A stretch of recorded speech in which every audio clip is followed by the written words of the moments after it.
Let's start with sight.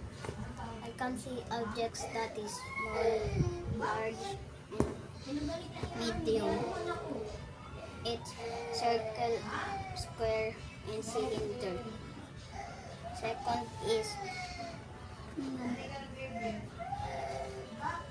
hearing.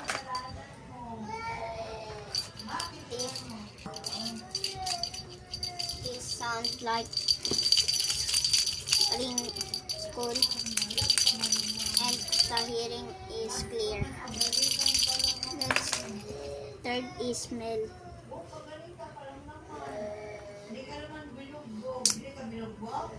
This smells like strawberry.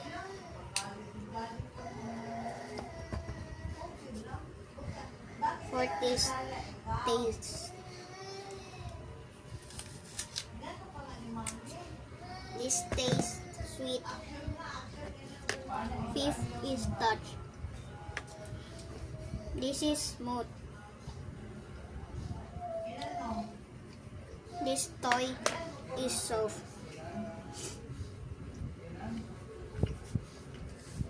This paper is rough.